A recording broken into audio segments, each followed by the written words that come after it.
Hello and welcome to GS वाले गुरुजी YouTube channel. मैं हूं दीपक मिश्रा। देखिए, ये क्लास 10th की एनसीईआरटी का अध्याय 3 भारत में राष्ट्रवाद है। इसके मैंने ऑब्जेक्टिव क्वेश्चन कवर कर रहा हूं। सेट 1 इसका हो चुका है, ये सेट 2 है। So let's start. कॉमनवेल्थ तथा न्यू इंडिया का प्रकाशन किसने किया था? देखिए, ये दो तरह के पत्र थे। इसका प्रकाशन बेसिकली न्यू इंडिया तथा कॉमनवेल्थ का जो प्रकाशन हुआ तो एनी बेसेंट के द्वारा किया गया था। किसके द्वारा? एनी बेसेंट के द्वारा। चलिए कुछ फैक्ट सरदार वल्लभ भाई पटेल जी के बारे में बात करते हैं। ये स्वतंत्र भारत के पहले उप प्रधानमंत्री थे। क्या थे? उप प्रधानमंत्री थे, पहली चीज। दूसरी चीज, ये स्वतंत्र भारत के पहले गृह मंत्री भी थे। क्या थे? गृह मंत्री भी। अगर हम बात करें महात्मा गांधी जी के बारे में, तो गांधी जी 1933 में, ध्यान से, बहुत इंपॉर्टेंट फैक्ट है, 1933 में जब ये जेल में थे तो वहां से एक पत्रिका निकालते हैं जिसका नाम होता है हरिजन पत्रिका। क्या नाम होता है? हरिजन पत्रिका। तिलक जी के बारे में बात करें तो तिलक जी ने 3 मेन पत्र निकाले थे। एक का नाम था गीता रहस्य, दूसरे का नाम था मराठा, तथा तीसरे का नाम था केसरी। गदर पार्टी के प्रमुख नेता थे लाला हरदयाल, पी मिश्रा, बिपिन चंद्रपाल या फिर बाल गंगाधर तिलक। तो इसका जो सही आंसर है वो लाला हरदयाल। इनका पूरा नाम लाला हरदयाल था। देखिए, आप लाला लाजपत राय से कंफ्यूज ना होइएगा। क्यों? क्योंकि लाला लाजपत राय जब साइमन कमीशन आया था तो उसके विरोध में उनको लाठीचार्ज में उनकी मौत हो गई थी, है ना। अगर आपको बता दूं कि जो गदर पार्टी थी इसकी स्थापना 1913 में। कब? 1913 में। बहुत इंपॉर्टेंट डेट है। दो लोग थे। पहले थे सोहन सिंह भाखना। कौन थे? सोहन सिंह भाखना इनका नाम था।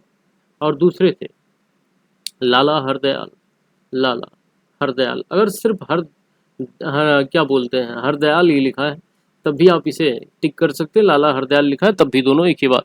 यानी 1913 में यूएसए के, कहाँ? यूएसए यानी अमेरिका के सैन फ्रांसिस्को शहर में गदर पार्टी की स्थापना 1913 में हुई थी। देखिए, इस पार्टी ने भी अपना एक पत्र निकाला था जिसका नाम गदर था। यानी ये गदर नामक पत्र निकालते थे।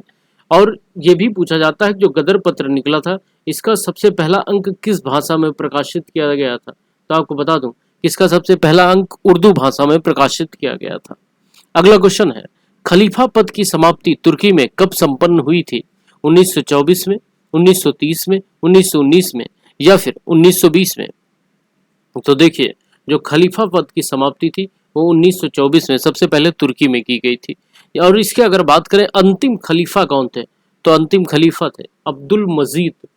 अब्दुल मजीद। लेकिन इसमें एक पॉइंट और आपको याद रखना है, द्वितीय थे। अब्दुल मजीद द्वितीय थे। देखिए, खलीफा का अर्थ क्या होता है? बेसिकली आपको पता है कि पैगंबर मोहम्मद जी के जो उत्तराधिकारी हुए उनको खलीफा बोला जाता है। उत्तराधिकारी, एक हिसाब से मैसेंजर भी आप कह सकते हैं कि पैगंबर मोहम्मद के बातों को जनता तक पहुंचाने वाला जो है वो कौन था? खलीफा था। एक फैक्ट और बता दूं, हालांकि ये आपके जरूरत का तो नहीं, फिर भी बता देता हूँ। अल्लाह के टोटल 99 नेम है, शायद आप में से कोई जानता हो। कुल 99 नाम है। जो अंतिम नाम था वो अल सबूर था। अस सबूर, माफ करिएगा, अस सबूर था, जिसका अर्थ होता है बड़े बड़े तहल्लुम, तहमुल, तहमुल वाला। तहमुल का मतलब होता है पेशेंस रखने वाला, धैर्य रखने वाला। अगला क्वेश्चन है, जलियांवाला बाग हत्याकांड की जांच के लिए सरकार ने किस समिति का गठन किया था? हंटर समिति, डायर समिति, मॉन्टेग्यू समिति और चेम्सफोर्ड समिति। देखिए, जलियांवाला बाग हत्याकांड 13 अप्रैल 1919 को होता है। कब होता है? 13 अप्रैल 1919 को। बेसिकली पंजाब में बैसाखी का पर्व था। डॉक्टर सत्यपाल और सैफुद्दीन किचलू के गिरफ्तारी के विरोध में कुछ बातें हो रही थी तो जनरल ओडायर ने इजाजत दे दिया कि गोली जला दो। तो ये स्थान आज भी अमृतसर में है और वहां पर निहत्थे लोगों पर गोली चला दी जाती है और जिससे सभी लोगों की जान चली जाती है। कुछ लोग बचते हैं लेकिन मोस्टली सभी लोगों की जान चली जाती है। और सरकार भारत से एक झूठी संवेदना जाहिर करने के लिए एक समिति बनाती है। चलिए भाई हम एक समिति, जब लोग विरोध करते हैं तो उस समय अंग्रेज एक समिति का गठन करते हैं कि ठीक है आप लोड ना लीजिए, हम एक समिति गठित कर रहे हैं जो बताएगी कि भाई क्या हुआ था असल में। तो वो समिति थी हंटर समिति। हंटर समिति का गठन किया गया था और उसके बाद जनरल ओडायर को जाके ऊधम सिंह ने ब्रिटेन के ही पार्लियामेंट में मार दिया था। अगला क्वेश्चन है, शेरे पंजाब किसका उपनाम है? सरदार भगत सिंह, बिपिन चंद्रपाल, लाला लाजपत राय या इनमें से कोई नहीं? तो देखिए शेरे पंजाब के नाम से जिन्हें जाना जाता है उनका नाम था लाला लाजपत राय। क्या नाम था? लाला लाजपत राय। और इन्हीं की साइमन कमीशन के विरोध में लाठीचार्ज में मृत्यु हो गई थी। अगला क्वेश्चन है, 1915 में काबुल में भारत की अस्थायी सरकार का अध्यक्ष किसे बनाया गया था? तो इसका सही आंसर है ऑप्शन बी, महेंद्र प्रताप सिंह को अस्थायी सरकार का अध्यक्ष बनाया गया था।